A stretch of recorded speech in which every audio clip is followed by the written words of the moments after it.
but my eyes on you. I had to fight off every urge to dance, so you're welcome. So whenever I tell people I do comedy, I get a whole host of reactions, including, usually it culminates with them coming up, anybody who's heard of a knock-knock joke, like, wants to tell you, ooh, fit that into your set, and you're just like, cool, She just went that way. But really, some people are like, wow, that takes balls.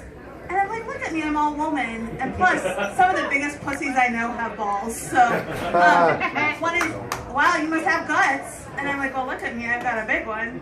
And then I have a friend who's in theater, and he's like, you know, Heather, anytime you get into comedy, theater, acting, anything in the arts, you need to get ready for a lifetime of rejection. And I'm like, well, I survived high school dating, so I'm pretty sure I can survive this. So, and then my mom, bless her heart, from the very beginning, she just shot that shit down.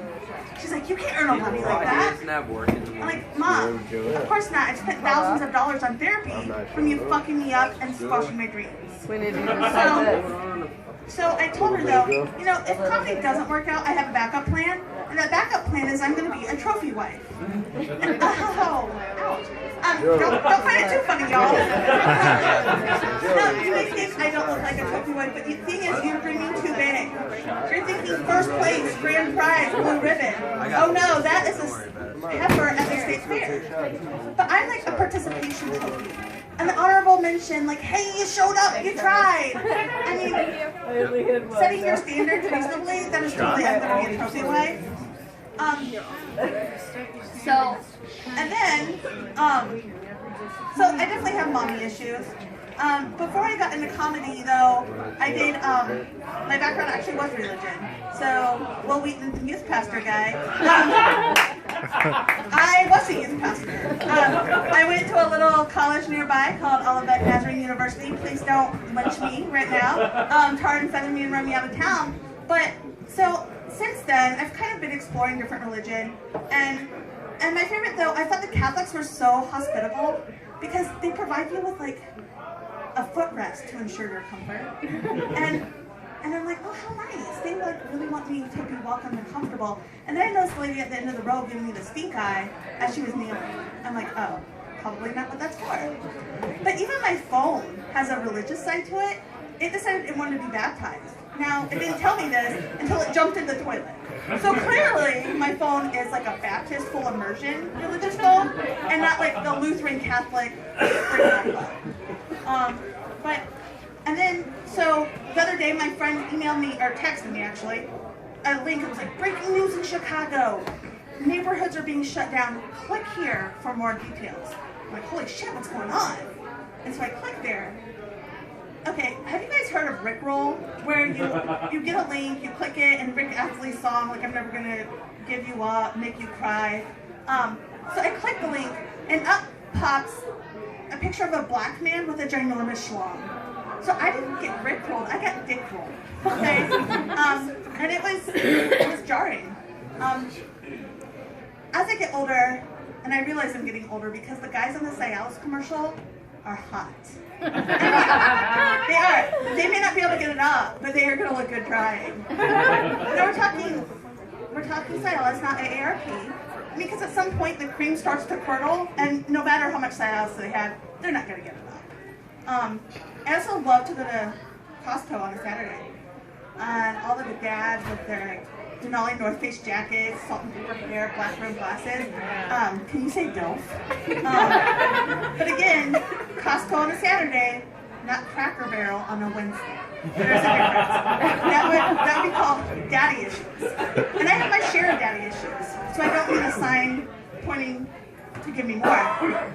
Though speaking of daddy issues, wouldn't it be really helpful if all the child molesting bastards out there had the last name of Dickinson? I mean, Dick and daughter doesn't quite roll, but Dickinson, you know, but it doesn't work like that. But it would be really helpful to have like that red flag that say like, run, steer clear of these motherfucking bastards. So the other day I had this terrible allergic reaction. Terrible. My face got red. I couldn't breathe. My heart was pounding. I'm like, holy fuck, that is the last time I use a treadmill. Like never again. So I do work out, and I try to stay active, but I've tried like the whole couch to 5K. It should be called couch versus 5K because the couch definitely won.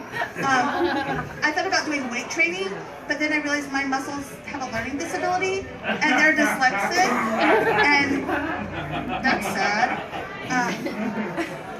So I'm like, they say it's really good to become centered and focused, and so I'm like, I'm gonna ask for a yoga DVD and a yoga mat for Christmas, and so I did, and my in-laws got me gentle yoga for extreme beginners. And I was kind of offended. Like, who the fuck do they think I am, an extreme beginner? Like, I'll show them. And so I popped it in the DVD player. Holy shit, it kicked my ass. I mean, I finally just sat on the couch and ate popcorn and watched the movie because my idea of Downward Dog is doing it doggy style. It was really, and even that can be a challenge sometimes if I'm real. Yeah, you know what? She knows what I'm talking about. So they say take baby steps. Maybe take the stairs, park further out. But I don't have the willpower to park further out when there are parking spots for everything. My favorite is expectant mother parking. So you're gonna walk your fat pregnant ass around the mall, but you need to park 2 spots closer. That's just not right. So I parked there anyways. And my husband's like, Heather, you're not pregnant.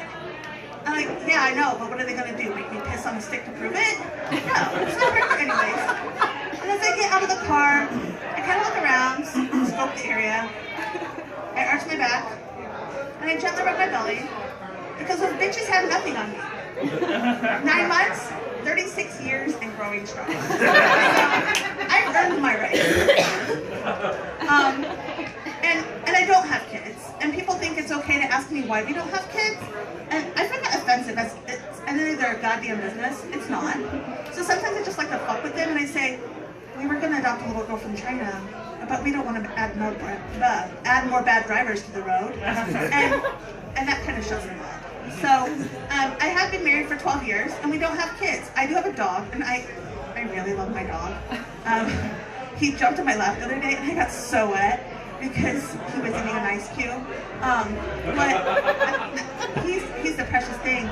But we don't have kids. Marriage is hard work. I don't know if anyone here is married, but marriage is hard work. So why add kids to it? So why add something to make it harder? But a victory recently, so on Christmas my husband bought me Adele tickets for September. So we're good for like another 7 months. And that's called optimism. I'm super excited that he's in it for the long haul. But so no matter if we have an Asian child or what, our kids are damned to be bad drivers because I suck at driving. I've hit 2 Asian women drivers, so that makes me worse than Asian women. And the thing is that June of last year I got stopped by the police 4 times. 4 times in 1 month. I mean, thank God I'm white, so I'm able to be here. But it was like construction zone, school zone, texting and driving, talking on the phone while driving. I'm like, they say cops are there to help me, but I think they're just there to interrupt my phone conversations. But of those times, I only got 1 ticket. And that's pretty good. 1 out of 4 times, 1 ticket. So I'm gonna let you know my secret. Are y'all ready? Yeah. Okay. I give really good head. I mean, seriously, there's nothing in this life I'm more confident of than my ability to suck dick. And you can't put that shit on a resume, right? Yeah, you can't put it on a resume. I've tried. And I get these letters saying, "Dear Heather, we're sorry to inform you you didn't get the job." I'm like, whoa, I'm not trying to get the job, I'm trying to give the job. But the sad part is while I give really good head, my husband doesn't like to go down on me. And so I'm like, I know, right? So I'm like, how can I make my lady bits more enticing? And I'm like, what does he like to do? Well, he likes to go out to dinner. So maybe I can use famous restaurant slogans to market the pussy. So we have McDonald's, I'm loving it. Burger King, have it your way. White Castle, what you crave. Kentucky Fried Chicken, finger looking good. Applebee's, eating good in the neighborhood. IHOP, come hungry, leave happy. Keep it simple, Red Robin, yum. But what I did learn is no matter what, do not suggest you go to Olive Garden, because when you say when you're here, your family, that is a total bummer killer. It shuts the mood down right away. But you know, ultimately, fuck it. It doesn't matter where we decide to go. I know we're gonna wind up at Jimmy John's because it's so fast and freak.